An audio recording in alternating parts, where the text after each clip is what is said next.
ఉత్తర తెలంగాణ వాసులకు కేంద్ర మంత్రి శుభవార్త చెప్పారు. దశాబ్దాలుగా పెండింగ్ లో ఉన్న కరీంనగర్ హసన్పర్తి కొత్త రైల్వే లైన్ నిర్మాణానికి కేంద్రం సానుకూలత వ్యక్తం చేసింది. అందులో భాగంగా కొత్త రైల్వే లైన్ నిర్మాణానికి సంబంధించి యుద్ధ ప్రతిపాదకన రీసర్వే చేసి నివేదిక సమర్పించాలని కేంద్ర రైల్వే శాఖ మంత్రి అశ్విని వైష్ణవ్ ఆ శాఖ ఉన్నతాధికారులను ఆదేశించారు. సర్వే నివేదిక వచ్చిన తర్వాత నిధులు కేటాయింపుతో పాటు రైల్వే లైన్ నిర్మాణ పనులను ప్రారంభంపై నిర్ణయం తీసుకుంటామని హామీ ఇచ్చారు.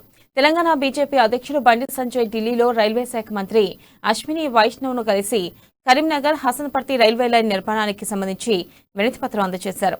దీంతో పాటు సిద్దిపేట జిల్లాలోని కొమరవెల్లిలో రైలు ఆగేలా చర్యలు తీసుకోవాలని, ఈ మేరకు ఆ ప్రాంతంలో స్టేషన్ను ఏర్పాటు చేయాలని కోరారు. దాదాపు 62 కిలోమీటర్ల మేరకు పనులు సాగే కరీంనగర్ హసన్పర్తి రైల్వే లైన్ నిర్మాణం పూర్తయితే ఉమ్మడి కరీంనగర్, ఉమ్మడి వరంగల్ జిల్లాల ప్రజలకు ఎంతో ప్రయోజనం ఉంటుందని బండి సంజయ్ తెలిపారు.